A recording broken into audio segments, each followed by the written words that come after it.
1-1 high fly ball. Deep right field. Backing up. Eaton, and that one is out of here. No side. He crushed it. And the Red Sox have taken the lead. Bitch, put some respect on my name. Hey, when you speak on me, you speak on the game. Guys, welcome to Smack Talk. I'm your host, Johnny B, and today we have a special guest. Well, as usual, all my guests are special. She's a writer, blogger, absolute stud in the gym, and a mother-to-be. Ladies and gentlemen, Sonia Lister. Thank you for coming. Thank you. Thank you for having me. Hey, Super anytime, excited. anytime. Yeah. I read all your blogs, okay? I love the subjects that you're hitting, okay? And we are going to talk about it in depth today. Sure. So, let's get it started. We only have an hour, so might as well get right into it. Yeah, for sure. Yeah. Why did you become a writer?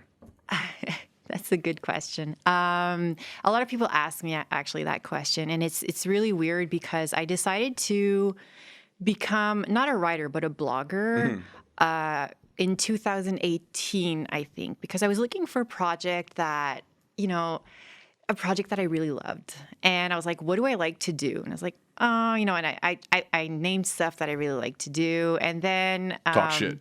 Yeah. Welcome to the show. And in the meantime, trying to find out what I really like to do, when I was feeling sad or feeling emotions, I would write down some stuff. And then my friends would read it and they're like, you're really good at writing. Wow. And that's when I was like, I love writing. And then I was like, and then people think I'm good.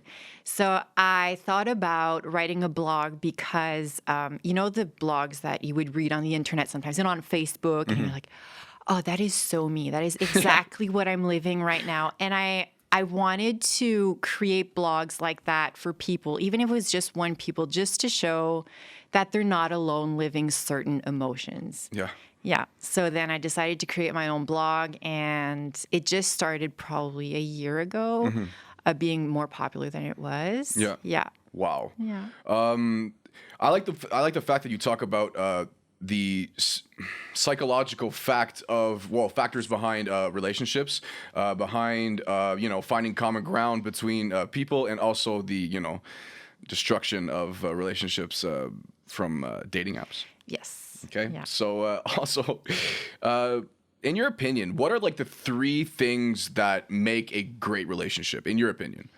Three things. I would say the top two would be communication. That is something people don't do enough today. Not at all. Respect is another one. Ooh, yeah. okay. Yeah. And probably creating that intimacy that people are not trying to do. The thing is with communication, people are like, I try to communicate, it's not working. The trick is to never stop trying.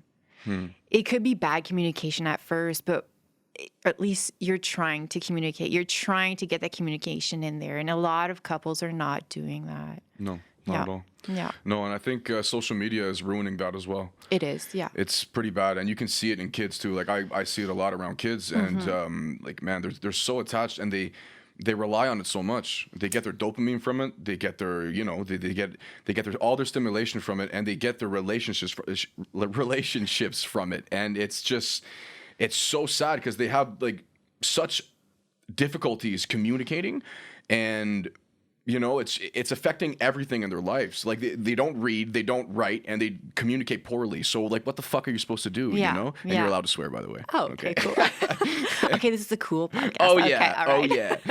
And the reason why you write, your blogs, to me, is because you've been through a lot. You can see it. You can sense the emotion, right? Yeah. So talk to me about that 7-year relationship. Okay, because I know you mention it a lot, so we have to get into it, right? Yes. Go ahead. Yes, I'm pretty sure a lot of people know about my 7-year relationship. It was a 7-year relationship. It was an on and off relationship, more on his side than on mine. Emotionally? Yes. Okay. Yes. It was just somebody that was never sure. He's somebody that's never sure about how he feels, or he wants to make sure, I think the eternity part scared him a lot.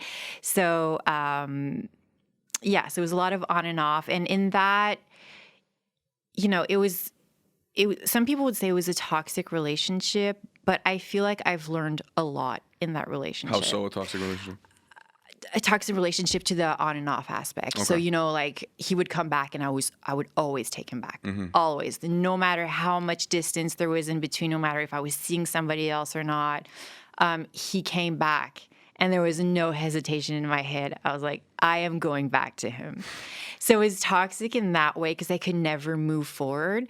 But I feel like, and I've read this once, you always go back until you learn that lesson. So you can always go back as many times as you need. And that's what I tell people. Just go back as many times as you need until you've learned that lesson.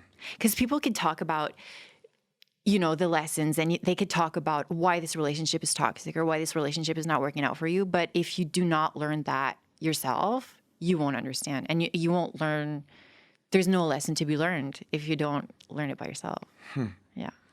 Wow.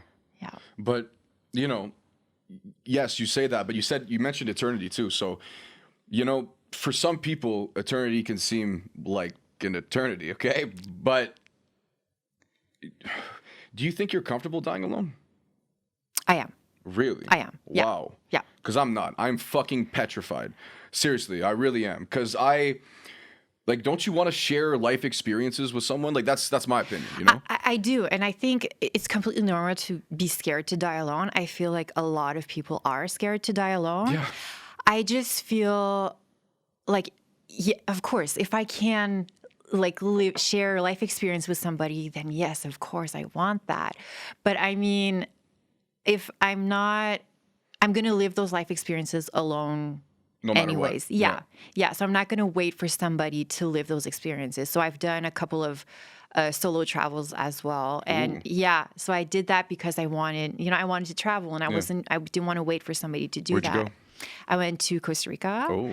Yeah. And I recently did, it wasn't outside of Canada, but I did Gaspésie. Okay. And I did wild camping for 10 days. Nice. The in Vancouver of Gaspésie. Quebec. Yes. That's so good. I did that alone. So yeah, I feel like I am comfortable because I know myself, and I know that I will be living those life experiences and doing my goals anyways, even if I am not with somebody. The fact that you can look at me in the eyes and tell me that you are comfortable with that, to me, is just crazy. But you found yourself. It is, yeah. Yeah. And I feel like once you do find yourself, and once you are comfortable being like, okay, I'm gonna live those goals alone, then you're not scared of dying alone. And anymore. you're not worried about the next person either. You're concentrating on yourself. Yeah. And that's what you said too, because I got a quote from you, girl. You said the day you said the day that you become comfortable dying alone with 38 cats is the day you stop worrying about your next. That is beautiful, ladies and gentlemen.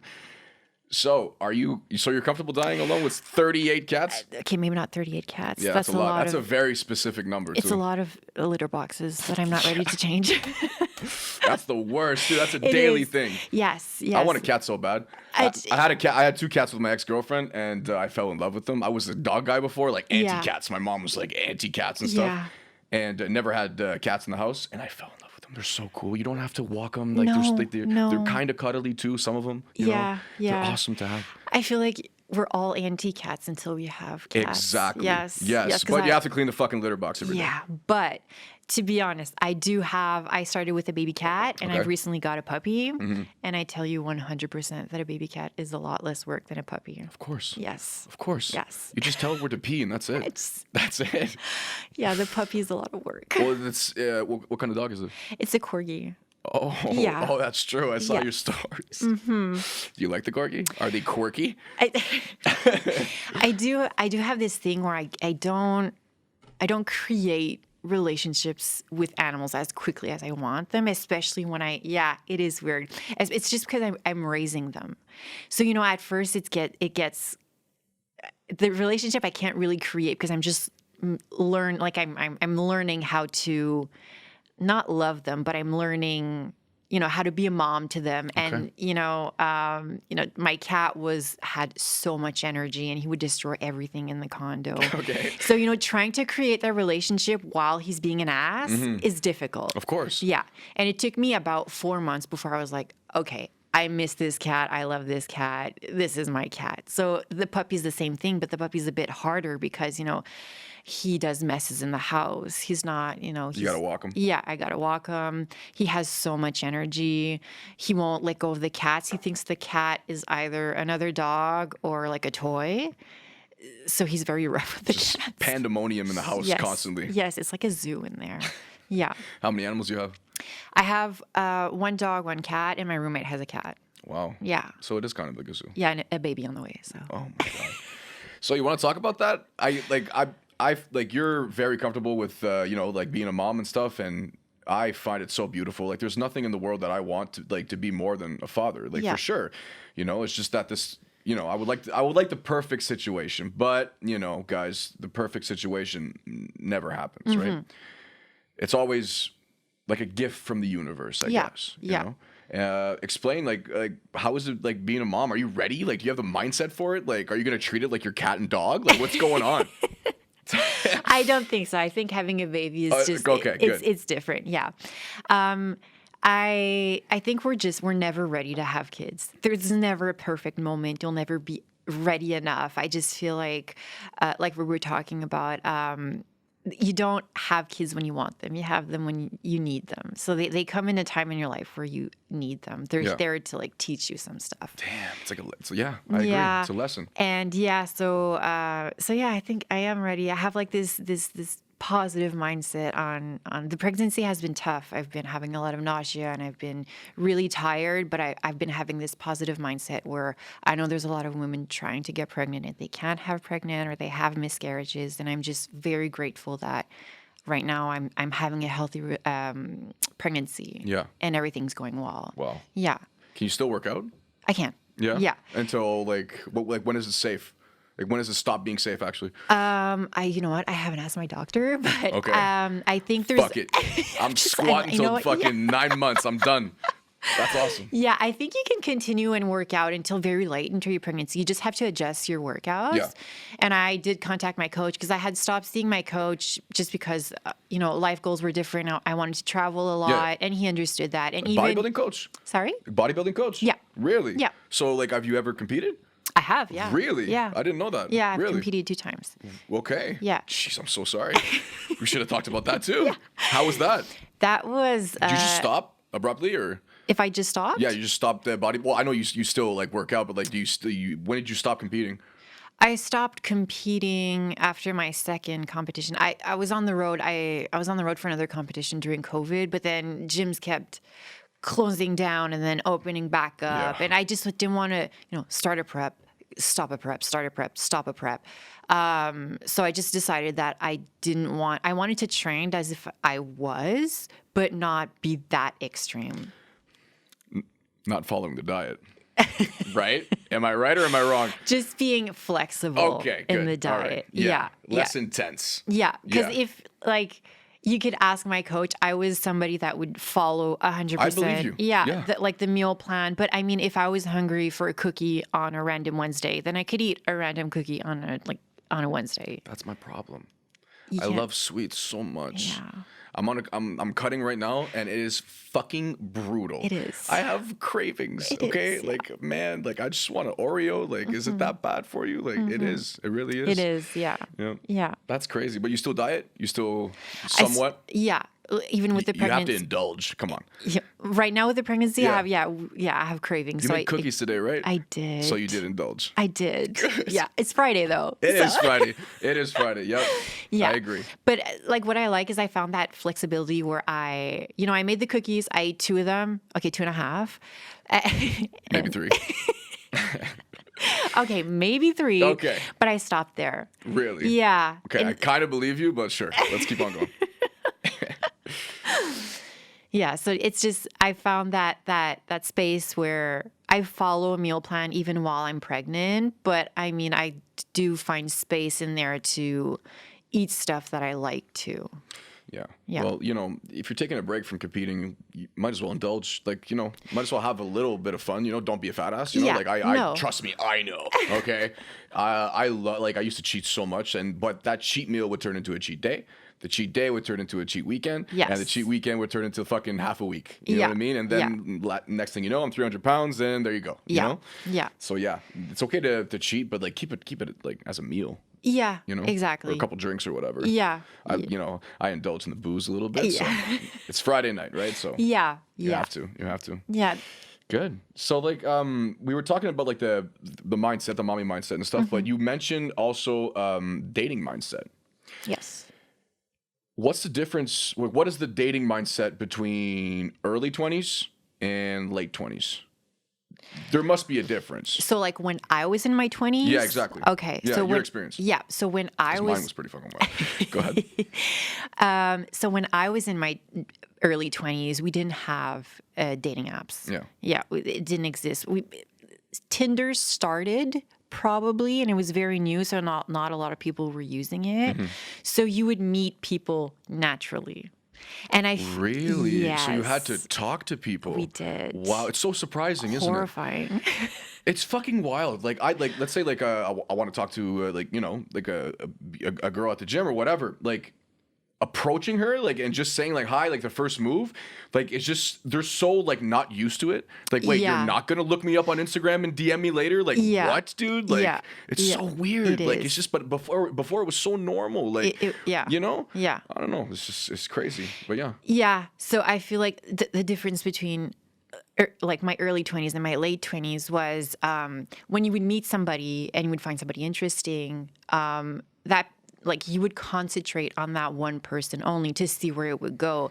There wasn't all these options that were open. Damn. Yeah. So that was the difference with dating in my late 20s, where I would, you know, meet people and I was like, oh, okay, this is interesting. I have like the old mindset. So I would meet somebody and I was like, oh, this is interesting. I'm just going to concentrate on seeing where this goes with this person, learning how to like getting to know him, see how we are together.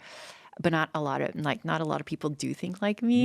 No. So they like Very rare. Yeah, people do try and tend to still look around. Like it's like an open catalog of all these people in your region that are there for you. Absolutely. You know, and as soon as there's this little ick or this little thing that you're like, you know what, I'm not sure, people just tend to, in my late 20s, so right now, they just tend to go to that catalog and look for somebody better, because you always think there is somebody better out there. And not only that, there's no talking about it. It's just, I'm going to ghost you and fucking good luck with it. Yes. It's crazy. Yeah. It's destroying everybody, like on both sides. Like, we're like, because guys are doing it too. Yeah. Guys are doing it too. And like, come on, dude, just say something. Like, Yeah.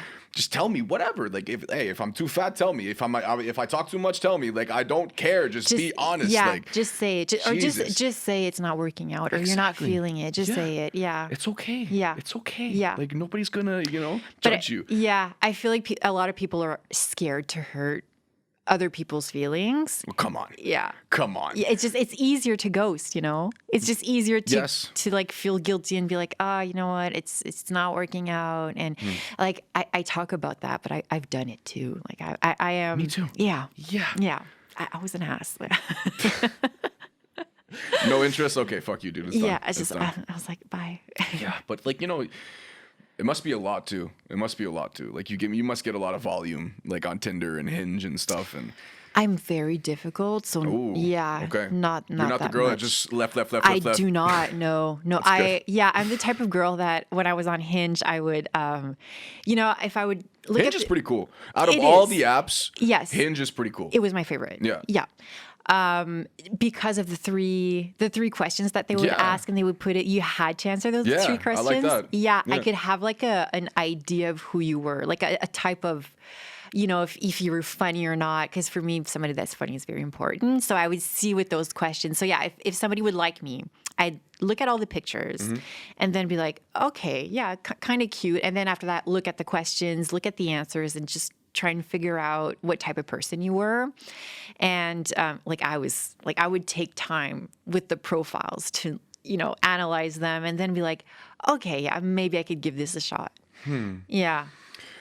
Did the mentality change? Like in your early 20s, like were you more attracted to like physical and now it's more mental, or is it both? Like how is it now? Oh, absolutely. Yeah. Because me, it changed completely. Yes. Like now, like if I can't have a conversation with you, I'm sorry, but I can't. Like you could be a 10 out of 10. I am very sorry, I can't do it. Same like, thing. Yeah.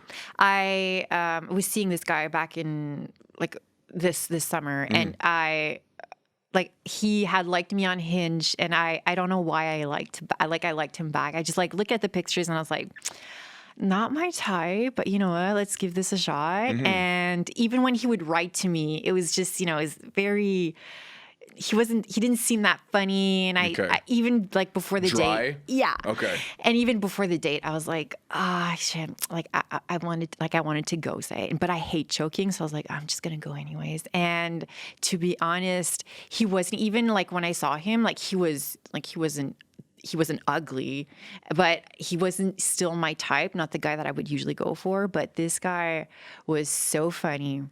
And we could have like good conversations, and he would ask me questions and seem interested into my life. And that just completely changed the whole way that I saw him. Yeah.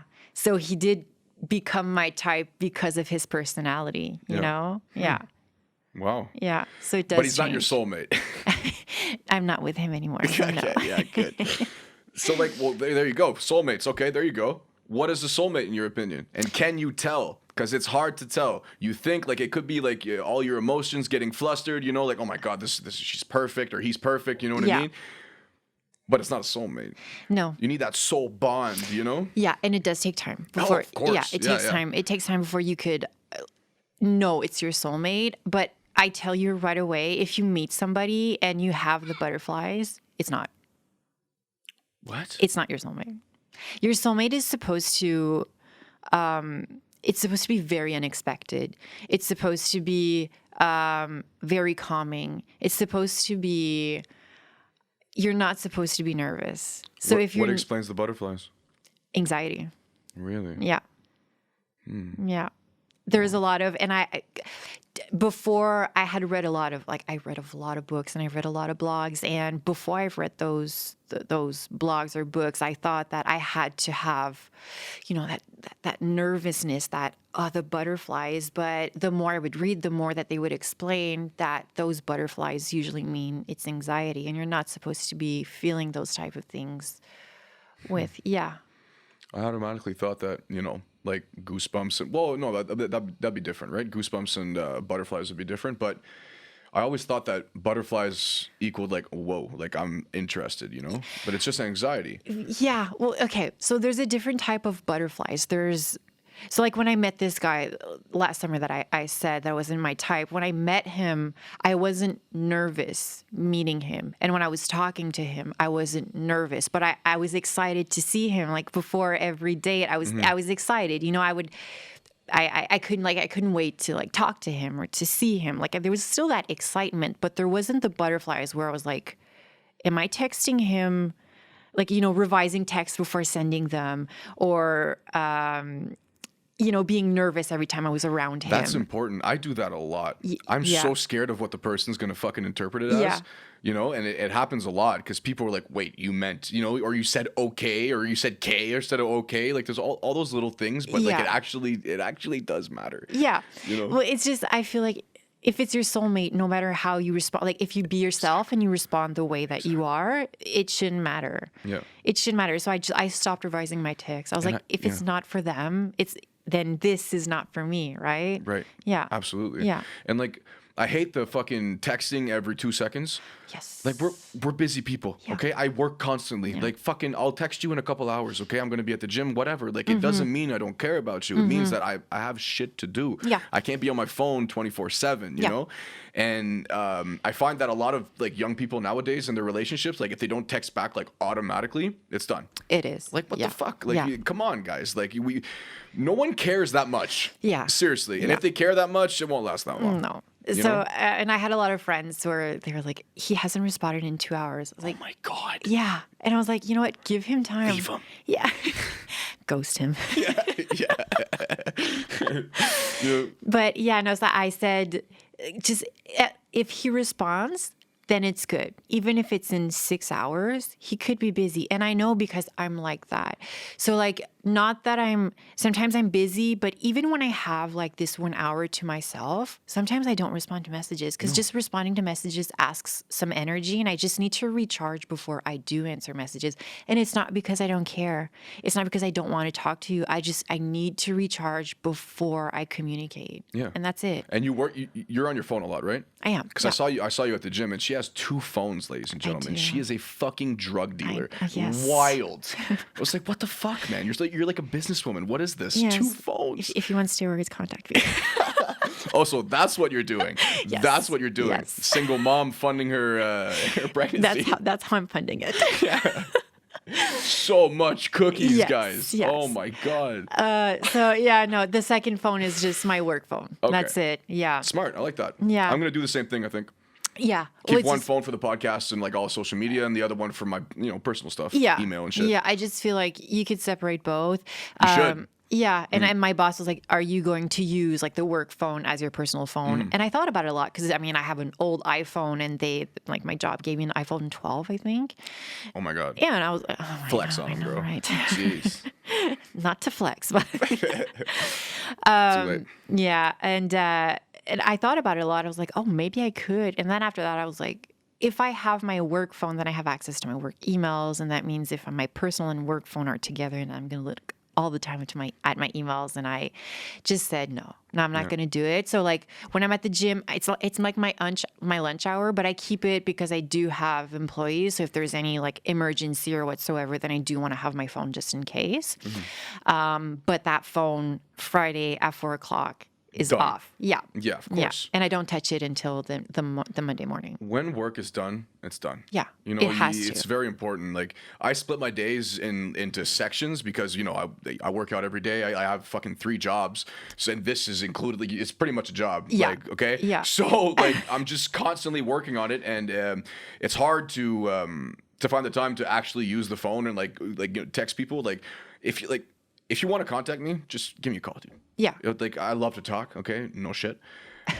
Just call me. Like if I'm not answering, it's been hours. Just fucking call me. Like I'm Yeah. not gonna look at my phone like a crackhead. Yeah. That's what they're doing. These young kids are destroying their lives with these fucking phones. They are, I sound like a yes. 40-year-old, but it's true. Okay, but I'm a hypocrite as well. I use it constantly, Yeah. literally. But hey, Yeah. whatever. Yeah. But I think people are scared to call nowadays. Even like when I receive a call, I'm like, oh, Yeah. unknown number. Who is this? Someone caught you dealing steroids. Yeah, they want steroids. Yeah, exactly. The unknown caller. Why do people never pick up on unknown calls? Like, who are you? Fucking El Chapo, dude? Usually when I get an unknown caller, it's my doctor's office calling. Ooh. Yeah. Oh, That's not it. good.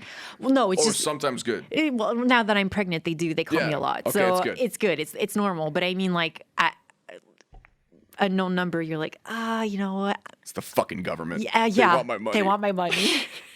Stop it. I won't give it to you. Yeah, exactly. I'm paying enough taxes. Leave me alone. But yeah, so I feel like if it's unknown or you don't know the number, people just tend to leave it go to Every voicemail. fucking time. Yeah. Crazy. Yeah. It scares me. I have nightmares. Nightmares about unknown callers? Yes, I Yeah, do. eh? Yeah. What's the movie with Liam Neeson again? Is it Oh, it's shit, what is it? where his daughter gets kidnapped. Yeah. Oh, what is it? Oh my god. Whatever. Oh You my guys God. know what we're talking about. Yeah, they do. Of course they do. Come on, Liam Neeson. They're like, come on, guys. It's Yeah, seriously. Nah, fuck it. I'm gonna No, yeah. It's not there at all. That's not important. Yeah, we're old. Yeah, we are. I don't even watch movies anymore. Well, since I'm pregnant, I do. Okay. Yeah, You indulge in Netflix? I do. What's your go-to? Well, okay, I indulge in Netflix. I usually put Netflix in background while I do other stuff. Yes. The Office. I have all watched, the time. I have, I'm number one yeah, fan. Yeah, I have watched that series. Like watched it and really watched it Yeah. 2 times.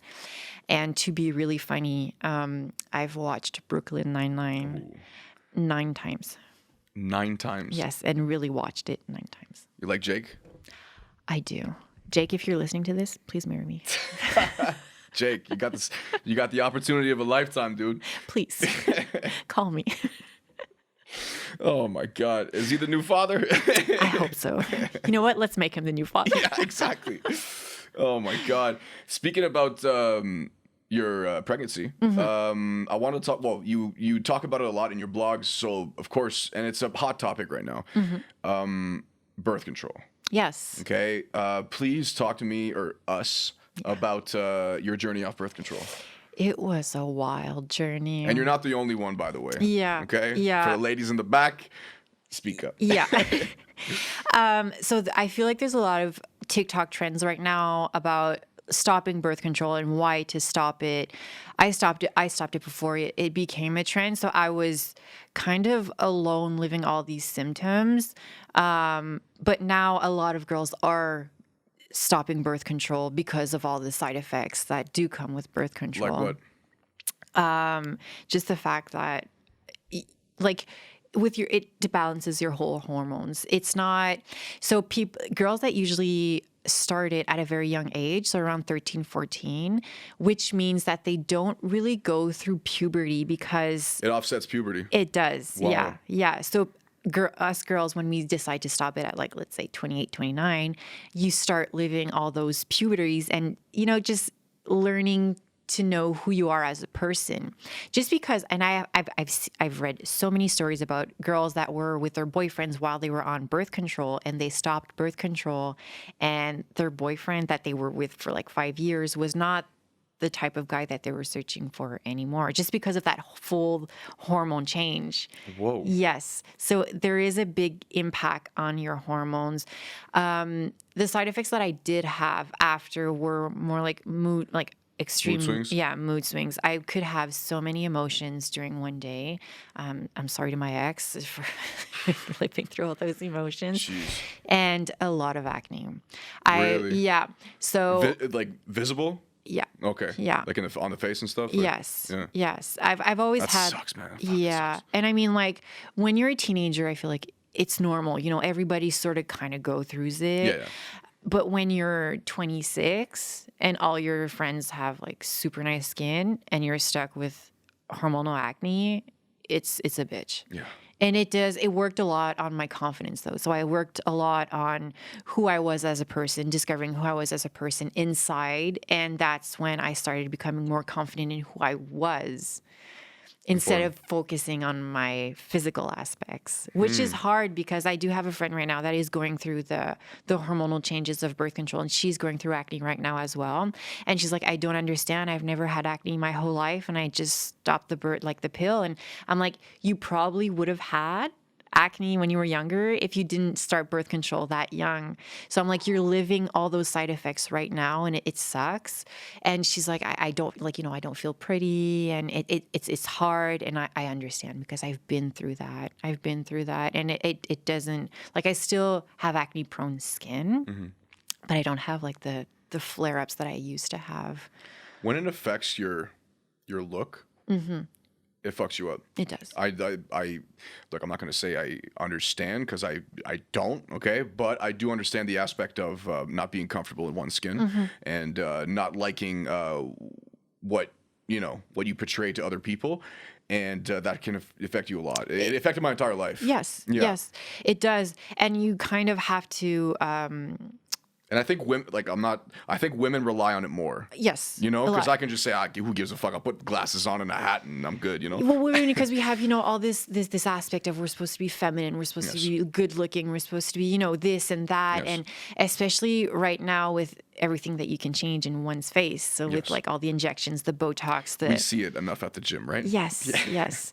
So all the things that you can change to make yourself pretty and all that, that pressure of being like that. I feel like once you're not in that norm, then yeah, you do feel like an outsider, and you do lose that confidence. And I just feel like it's important if ever you are living with that hormonal change and you are living with even not on birth control, like, with acne, just that it doesn't define you. It doesn't. And if you have you are a good person. If you are a good person, I knew I was. Okay. I knew I was. I'm like, I'm a good person, and I shouldn't let this define who I am, or let this,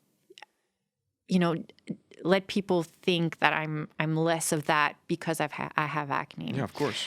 And I just felt like, you know what, I'm going to meet somebody, and if I meet somebody, they're going to love me for who I am and not for my physical aspects. Yeah, exactly. And it's easy to say, but I had that hormonal acne for probably 2 years. So I had a full 2 years to work on myself. And I probably would say that at the end of the 2 years, I started to feel and really believe that the whole, everything that I'm saying right now. Yeah. Yeah. You know, was there anything else that you like that you noticed, like apart from the mood swings and the acne? Was there anything else that like was affected? Like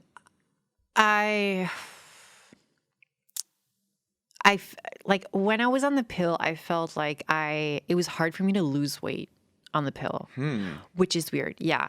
Especially if you're competing, like, fuck. Yeah. And I would always retain some water. I would always be like this type of fluffy, like I've never been fat, but I mean, I've just like this stubborn fluffiness that I couldn't get rid of. And once I stopped the pill, then it just completely all flushed away. Water retention? Maybe. Yeah. Yeah.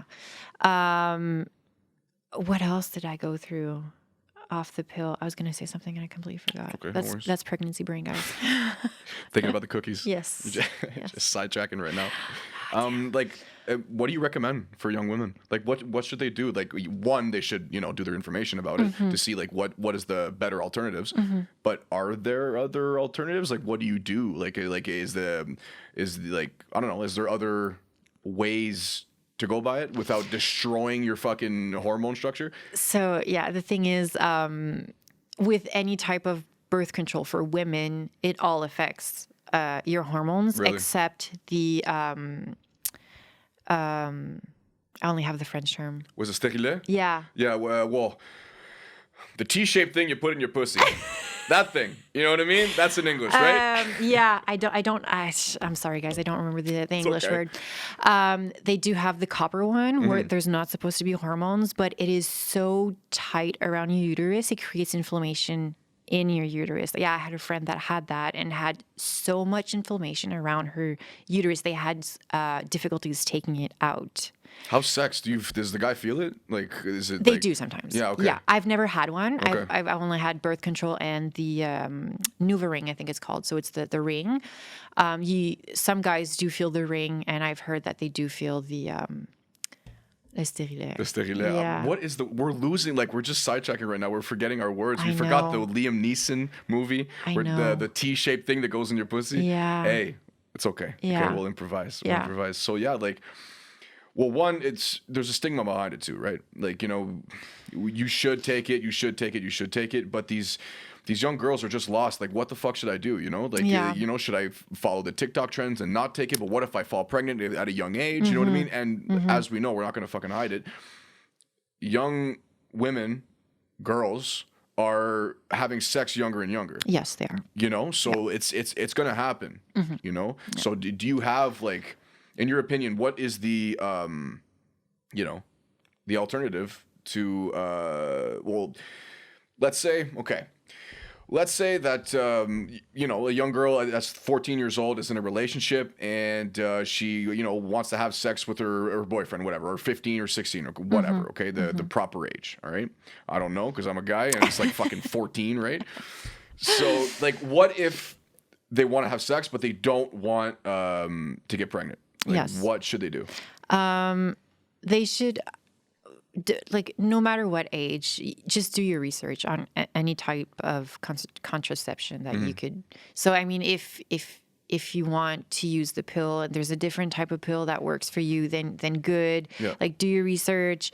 I decided to go completely 100% non-hormonal, so I decided to like pull-out method or condoms. Yeah.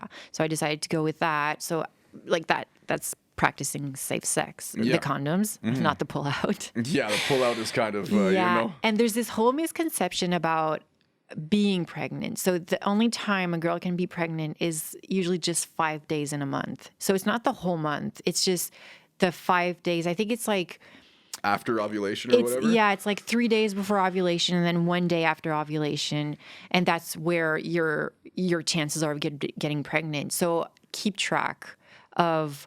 I used to have Flow, the application. Yeah.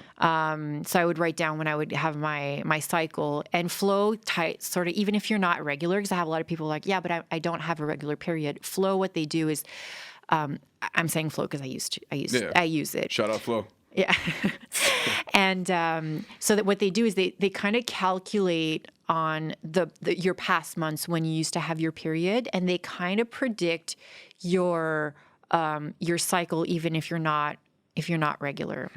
So yeah, so what I used to do is I used to track the ovulation, and I bought these ovulation sticks from Amazon. And every time I was close to my ovulation, I would use the sticks to make sure I was ovulating. The only thing is and if you do use ovulation sticks, they are hard to read. Because once you do pee on them, you could have, the thing with ovulation sticks is the 2 lines will always be there, but they have to be the exact same color for it to mean that you're ovulating. Okay. Yeah. So a lot of people don't know that. And so yeah, that's what I used to use. But even then, I mean, that's what I did, and here I am. Here I am, pregnant. Yeah. But pull out game age strong, huh? Yeah, no, not even. I wasn't practicing. That's gonna be a clip. Shit. Yeah. Yep. I wasn't practicing Safe sex. safe sex. Yeah. So and I did. I mean, once I was close to my ovulation, I saw that in my application it said I was ovulating soon, and I did the stick, and it said that I wasn't, but my application said that I was ovulating. So I was like, oh, it's probably just the stick. That's not good. Accurate, yeah. I'm probably ovulating right now. No, the stick was right. I was ovulating a couple of days later. So that's when it, Jeez, yeah. What a journey. Yeah. But like I'm saying, like I mentioned young girls, but we're not gonna fucking hide the fact that these young girls are having sex at a young age. They are. Like, yes, I recommend you wait until 18, 19, okay? But it's not happening. Okay? Let's be fucking honest with each other there. It's not happening, So it's good to see that there's other alternatives. For sure. Because these poor young girls, man, like I've been seeing it a lot. It's wild. Yeah. Their hormones are all over the place. Yeah. These poor girls, so lost, But I feel like when I was younger, if I had more of options, more of information on how a cycle works, or what does ovulation mean? When can I be pregnant in a month? I mean, if I had all that information when I was younger, I mean, we had sex courses, safe sex courses, I think it's called, and we had like 2 of them, but I learned absolutely nothing from those learned how to classes. put a condom And on a wooden it. dildo, and that's it. That's what you did in science class. Yeah, that's this 45-year-old girl that slept with one guy in her entire life. Okay, that's who showed you. It's yeah. And I mean, I had no information on how a cycle works. What's an irregular cycle? We didn't have tracking apps during that day, but I mean, we do now. So I feel like this should be important for girls to be using and tracking and know how to use it. And we don't. It's like we're scared of talking about it, because if we talk about it and we show them how it really works, they're going to have more sex. But it's happening anyways. It's just happening in we are a living in a unsafe way. sexualized society. Exactly. Yeah. Yeah. And it's happening in an unsafe way. And if I feel like if girls had more info on how the complete cycle works, and how you really do get pregnant, then safe sex would exist a lot more. Yeah. Yeah. Like, we're talking about modern society and how fucked it is and how sexualized it is for these young kids. They're so lost. Like, same thing with me. Like, I learned about sex from porn. Yep. Yep. Which is wild, but that's what it is. And don't act like you're not the same way, because you are. Okay, that's how you learned about porn, and that's where you saw your first, your first pair of titties. It was a great moment, but it's unhealthy as hell. It is. And that's not how a relationship works. That's not how sex works. You do not have a 12-inch dick. Okay, that's not how it works. So I don't know. There should be like a you know, how to in real life for young men and for young women, you know, because this is like, we live in a sexualized society, man. And it's just, it's sad to see these kids, like, they're like exposed to so much intense shit at a young age. Like, whoa, I have to do this? No, you don't. Not at all. No. You know? And it creates fake expectations as well. Yes. Yeah. Both emotionally and sexually. Yeah. So I used to be a special care counselor a while back, and there was like this poster in a place I worked, and it was kind of like guys have this unreal expectation because they get all their expectations from porn, and women on the other side have all this unrealistic expectations for romantic relationships because they get all their information from movies, you know, all these romantic movies and series that they see. And it was funny to see that, you know, so a lot of, and I think it was to show that we have all these expectations and we don't know how the real world works. No, we don't. No one does. No. No one does. No. We're just surfing on the wave right now. Yeah, but you know? I feel like there's a lot of more, like we could do a lot more for younger generations to be more prepared. You know? Absolutely. Yeah. Of course. Yes. Yeah. And we should start, I'm not going to say like at a very young age, but we should start as soon as high school starts, or like a year after, whatever, as soon as they learn sex ed, right? Yeah. So which is, I think 14, I guess, 13, 14, 15. It should be at the same time. Yeah. Yeah. Because, you know. But I mean, like sex ed, I had like 2 classes and that was it. We should have like a, you know, updated version maybe. Well, like more than 2 classes. What can you learn in two like 45 minutes classes? Not much. Not much. No, not much. And yeah, speaking about the fucked up society. Yes. Dating apps. Yes. What's your experience with dating apps? I tried them all too, okay? I tried Bumble, I tried Tinder, I tried Hinge, I tried Fruits. Do you know what Fruits is? I do, yes. You know what Fruits is? Yeah, I've never tried it, but I know what it is. Yeah, like you're either like a grapes, apple, or whatever, a banana. Like banana's like one night stand or whatever, and then you get to pick and choose. Yeah. It's terrible. Yeah. It's fucking terrible. Well, so I had write this. Hinge is the GOAT. Yeah. Hinge, if you want to sponsor this, no problem. Okay? You are the GOAT. All right? I'll give it to you. Yeah. So we're going to talk shit. Yeah. So in like all the applications that I did try, Hinge was my favorite. Yeah. By far. Yeah. And I had done like, I'm the type of weird girl before, because I had no dating apps whatsoever before the age of 27. Okay. 26. So you were a veteran in the game. Yes. You were going in. Well, I mean, I had like this long-term relationship, and I was meeting people naturally, so I didn't feel the need for dating apps. And then I would see like all my single friends, you know, on the dating apps. I was like, okay, let me give this a try. But I did my research on dating apps to know which one was best, because I didn't want to have more than one. Yeah, of course. So I did my research, and the most successful dating app was Hinge. Really? Yes. Yeah. And it was all about the 3 questions that you have to answer on Hinge, and it had all to do with that. Yeah. And that's what I like about Hinge as well. You can also hear their voices. There's like voice memos. Yes. Which to me, okay, I'm a big voice guy. Yeah. You can tell probably. If you sound like shit, I can't do it. Yeah, I know, but I feel like the voice memo has to be something funny. You can't just say, "Hi, I'm Paul. I'm a carpenter." And, well, I mean, for me, because like we were talking before the podcast, I really like funny guys. So for me, if your voice memo is hilarious, you win points. Yeah. Yeah. Because do you I don't know. Do you play soccer because you look like a keeper? You know that kind of. That was too much. That was too dry. I don't know what example. I just got rejected, guys. It's done. All right, I'm done. Bye. I don't know what example I could give, but it was like not dad jokes, like just like pickup lines, or no, it was sort of like, because before you do the voice memos, you could choose what it's written on top, and I think there was, I don't know who, but there was this guy named, I guess, example, Jonathan, and it says how to pronounce my name, and the voice memo was like Paul. Okay, that's pretty good. So I was like, okay, that's fine. Okay, that's pretty good. Yeah. So dating apps, I had Hinge. And at first I was great because, you know, I had no idea what, like, how dating apps work and all the things that came with the dating apps. And The thing is, I think dating apps were created to help us, but they are part of the problem as well. It's too easy. That's the point. It is. Yeah.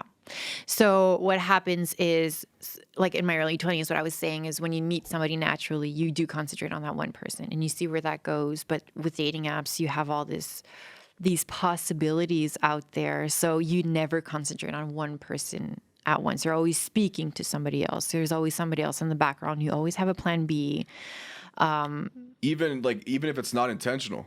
Yeah. Like, you know, there's always a plan A, B, C. That's what's fucked up. Yeah. You know? Yeah. And I mean, I was part of that as well without Yeah, me even too. knowing it Same way. because I was scared, I was scared of getting hurt. So I was like, if I have a plan B and C, then if I get hurt, it's going to hurt a lot less if there's a plan B and C than if there's no plan at all. Right. And Yeah. everybody kind of thinks like that as well. I was the same way. Yeah. Yeah. So, yeah, it came part of the problem where we're not trying to create that intimacy with that one person. We're trying to create that intimacy with 5 different persons at once. Yeah, exactly. But like, so do you think like the creation of like intimacy, closeness with like a complete stranger, is that the reason why most relationships fail? Yeah, In your opinion? yeah, well, I think it is one of the reasons because it takes time to create that intimacy Exactly. and it takes effort as well. It's not a fucking, going out for drinks and for supper and then having a one night stand. You're not going to understand. You don't know the person. No, it's They can not. be terrible. They can be dirty too. Yeah, and we don't take the time, and a lot of people don't take that effort to do it. It takes effort, It does, to like ask questions, get to know somebody. You have to care. Yeah. If you don't care, like you could see it really quick. But how could you care if you're talking to 6 different people at once as well? Damn. How do you divide that energy? Like how can I give you all my energy and all this effort in trying to create this intimacy when I'm trying to give that energy to 6 other guys at the same time? And then it goes back to reality we live in. You're gonna go for the hottest one. I'm sorry, or the one you have the most. Yes, the one that you like the most. Exactly. There's always one that you like the most. Exactly. And the only advice that I could give, if you do like somebody and you do think this could go somewhere, stop talking to other people. Exactly. Stop doing it. You don't need to delete your Hinge. No. You don't need to delete your Tinder, but stop talking to other people. I agree. Stop swiping. Concentrate on that one person. See where it goes. And if it goes nowhere, then your app is still there. Yeah, it's not going to stop. That's the thing. So might as well just take your time, focus on one person, and then go back if you ever Yeah. Yeah, I agree. And the problem with dating apps as well is I feel like a lot of people are not over their ex or not over their past relationship. Or not clear with their intentions. Yeah, that happens a lot. Yeah. That's a problem. And it's so important to be clear with your intentions. Like, I don't care. Tell me, man. Just tell me. Like if I'm not your type, or if something I said or one of my opinions aren't in your favor, just tell me. Don't ghost me. Okay, I know you're the pro of ghosting people. But Yes, I'm an ass. don't worry. Okay, me too. Okay, of course. We all. It's sad because instead of telling the person our true emotions, we just fuck it. And leave it go. Yeah. It's easier to ghost than to say that I've learned to know you, and in fact, like I don't think it's going to work out just because it does happen. It's just because sometimes somebody's just not meant for you. There's no particular reason. It's just you're not feeling it, and it's hard to explain to somebody. So trying to explain that gets hard. So the vibe is a lot. I'm a big vibe guy. Yeah. I'm a really big vibe guy, and seriously. Like I have feelings. Like in the first 5 minutes of talking with somebody, I can tell right away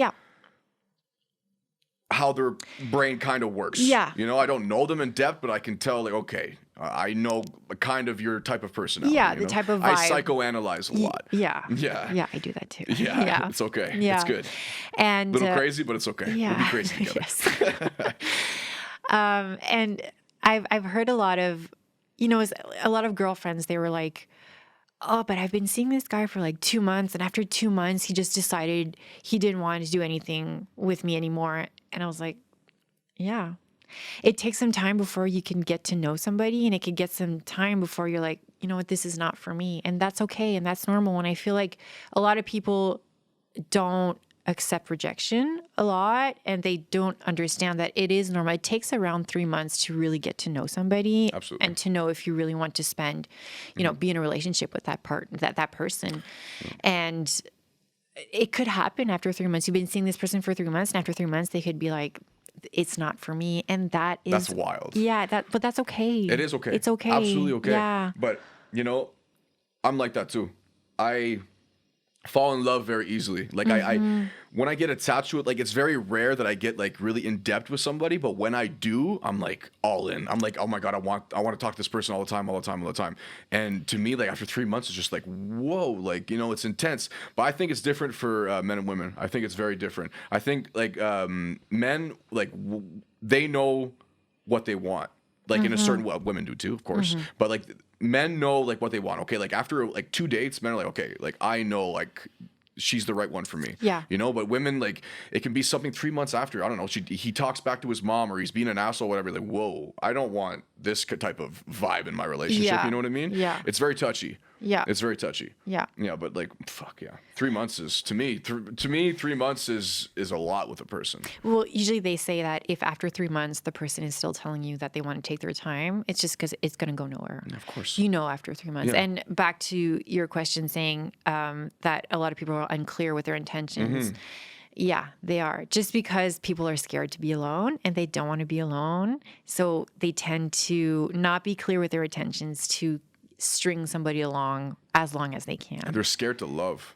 A lot of people are, yeah. Do you think love still exists in our society? In this fucked up society? I do. I do Yeah? think it's very rare, and it's very rare to find that real love, but I do think it still exists. How do you know? That it's true love? I just feel that, you know, it's hard to explain. It's hard to explain when you know, but I feel like once, like if you're comfortable communicating with that person, you're not nervous. Like you can be excited, but not nervous. The person respects you. You're creating that intimacy, and they give in like as much effort as you are giving effort. I feel like the whole thing is like dating your best friend. Exactly. And a lot of people say that, and I feel so cheesy saying it. No, it's true. Absolutely. But it's true. Yeah. Yeah. If you can hang out with him or her all the time and be comfortable, and you know, to me, if you still like him and you're not having sex like you know, like 3-4 times a day, whatever, Yeah. like, you know, then you know, okay, like I'm kind of feeling this person. Like it's not only on a, you know, it's not only on the physical side, but it's all mental pretty much. Yeah. You know, all emotional. Like you can go home, have a conversation with him, go to bed, and you're not thinking like, oh my God, we didn't have sex tonight, or like whatever. You know, Yeah. it's just like it's a natural flow. Yeah. You know? Yeah. And that's what's that people are missing out on. Yeah. A lot. Yeah. Which is because they always think there's something better, you know? There's Yeah. so people. I'm guilty. I did the same thing. All my relationships, I fucking ruined them. You know, like I was that guy, and it took me a lot to you know, face my demons pretty much, and admit like I was the problem. You know, but yeah, and once you have that feeling of like, whoa, like this person I really click with, and then you lose it, that hurts. You know, and it makes you change as a person. Me, it completely changed me overnight, literally. You know, I had this life like for like three years with this girl, and everything was perfect. And you know, I fucked up. I admit it, and it just, you know, it ruined everything. Like I'm not saying like I'm the victim. No, not at all. I fucked up. Like I take full responsibility. It's my problem. But it realized after, like, whoa, like, you know, everything's not perfect. Like life can change like that, right? And that's what you talk about a lot in your blogs, which I like. You know, like you can never expect what's next. No. You just got to adapt. Yeah. Yeah. Yeah. It's pretty cool. Yeah. Pretty cool. You just, what life throws at you, you just, you know, like accept it. That's it. I feel so cheesy saying that, but my life motto is everything happens for a reason. Yeah. And sometimes that reason, it takes some time before you can see it. Yeah. But I totally agree. I'm the same way. yeah. I think the universe sends you like gifts, like this podcast. Yeah. I've been wanting to do this podcast for the last 2-3 years. I didn't have the setup for it. and like a studio like this. Come on, like I can't. It's beautiful. You know what I mean? Yeah. And it just happened at the same time. Like I broke up with my ex-girlfriend. My aunt, which is like a mom to me, like my whole life, she raised me and stuff, and she passed away like 2 weeks after that. And I was just like, what the fuck do I do with my life, you know? And then like, well, like I'm not a bum there. I had 2 other jobs as well, but like it was just like, you know what? It's the time, because what am I gonna do it? There's no other chance. So then I went out for supper with the boys, and there was 2 guys that were there who do podcasts here. Shout out to Luca and Andre. I saw the studio. I'm like, okay, this is perfect. Like, how much does it cost? All this, you know, all the blah blah. I met up with the guy who runs this, and it just, everything happened fluidly. Like, it's just, I don't know. To me, it's just, the opportunity was given to me. It's just like, John, take it or fucking leave it, but you're gonna regret it. Yeah. So, you know, so Yeah. I don't like living life with regrets. All the opportunity that I see, I'm gonna take. Yeah. Fuck it. You know. I just feel like there's always a reason why you decide to take a certain Path. Yeah. Yeah. So I don't feel like anybody should be living in regret. I feel like if you took that decision, then you took it for a reason. Yep. And so yeah, I don't feel like you can't, like, even if you take a decision and it wasn't the outcome that you wanted, there's something behind it. That wasn't the outcome that you wanted, but that's the outcome that was intended. Yes. Yes, You know? absolutely. So you have to adapt. Fuck it. You know, Yeah. that's how we are. We're very the human race is very, like, we adapt a lot. So Yeah. hey, you know, that's life. It's gonna throw curveballs at you. So you might as well just adapt or die, pretty much. You know, Yeah. die emotionally or physically. Yeah, it's never a straight line. Life is not a straight line. It's a roller coaster. I love it. Yeah. Yeah. So it's like you could take 5 steps back and you could feel like you're always taking steps back, but eventually you will take steps forward. Yeah. And I saw, it's so weird. I saw like this TikTok video where it's like, I don't know if you've seen it. It's a guy, there's like a staircase and there's like a trampoline under it. No. And yeah, so he goes up the first step and then falls back on the trampoline, then goes back on the first step. Okay. And then goes back 2-3 steps, then fall back on the trampoline, then goes back to the second step. So he does that a lot. And then he's almost to the top, almost there. And he falls back down and then ends up back on the first step. So it's like all this concept, like in life, saying like, even when you think you're almost there, like everything's nothing. in your favor, Yep. and something really big happens and sets you back. It sets you back for a reason, but you'll always go back slowly to the top. Always slowly. Nice. Yeah. I love that. Yeah. And one of your quotes too was, "Our journey is written by all the life events we did not predict." I love that. I said that? Yeah. Oh, you did. Wow, I'm good. Yeah, it's pretty good, eh? Damn. I saw that. I was like, "Whoa, she's a deep Yeah, thinker." No, yeah. it's a pretty good quote, honestly. And you know, it's a basic quote, but there's a lot to it. There's a lot to it. And like I explained, like, I couldn't predict any of this. The job I'm doing now, this, like, no way. Like, if you would have interviewed me in high school, no way. Yeah. I would have said, dude, I want to be a rapper. I want to fucking play in the NFL. I want to be Lil Wayne. I want to be Lil Wayne, this white kid from fucking Gatineau. Eminem called me. Yeah, exactly. Doing freestyles at lunch and shit. Yeah, I was terrible. I was such a loser in high school. Ugh. Thank God it's over. High school was, I would never go back. No? No. Why, did you have a rough go? I went to Montbleu. Ooh. Yeah. I went to Montbleu too. For No 1 year. way. For 1 year. Okay. And then oh my God. I got kicked out. No way. I got kicked out and they sent me to Delille. Okay. And then I was a nice little guy. You know, but that's the thing. I liked to fuck around a lot when I was a kid, like pranks and stuff, yeah. but I had really good notes. Okay, So the yeah. teachers, like, and but I was mature for my age as well. So the teachers would, like, you know, let me do a little more. Yeah. Yeah. And Yeah. I was such a bad kid. Like, dude, oh my God, always doing crazy shit. Like, Montbleu was pretty cool though. Montbleu was It was wild. Yeah, it's the wild. police were always the there. fights. Oh, Yeah, I know. Yeah, and I was something. You could ask my mom. But I always had good grades and my homework was always done. So my mom, like, Exactly. Yeah. So I was a difficult child. I had a very difficult relationship. And my mom. In high school? In high school. Yeah, who hasn't? You know Yeah, what but I mean? he was older, and he was like there was a lot of violence involved. Oh, Yeah. okay. Yeah. Oh, Yeah. shit. All right. Damn. Yeah, some stuff that I shouldn't have lived very young, but I feel like it did, and I am going to write a blog eventually on that relationship. Wow. Yeah, I feel like I need to be ready to write it and ready to talk about it You have as to have well. the right mindset. Yeah, to For write sure. it. Yeah, and to find the right words as well. So I started writing it, and I'll eventually finish it and publish it. Can't wait to read. Yeah. Good. Yeah. Guys, it's already been an hour. Wow. Like, we actually busted. No way. Yeah. Very good. I love it. I can't wait to have you back for sure. I want to go more in depth of, maybe your next blog. Yeah, or book. Or book. Ooh, really? Yeah. Okay. Yes. You know what? Fuck it. Talk to me about that a little bit. Quick. Very quickly. Yeah. I wanted to write a book. It's in Okay. French, though. Okay. It's a French book. A bit on my life experience and a lot about the 7-year relationship and how it changed me.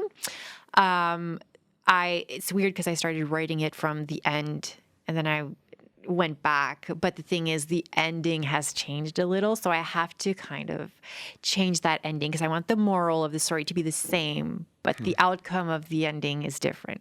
So I'm working on that, guys. I'm working really hard, and hopefully in a year it'll be published. Can't wait. Yeah. I'm going to let all of you know. Don't worry. Okay. Guys, thanks for listening. Like, subscribe, share, do whatever the fuck you want. Okay. Tell a friend to tell a friend. If you want to hit up Sonia, okay, well, don't hit her up, okay? Just go read her shit, all right? No DMs. No DMs. Fuck that. She's going to ghost you real quick, all right? Her IG is Junie Lister. That's JUNIELISTER. And you can go read her blogs at blackcoffeeinbednet.wordpress.com. That is blackcoffeeinbednet.wordpress.com. Guys, thank you. Love you all. Sonia, thank you very much. Thank you. Have a good night. Take care.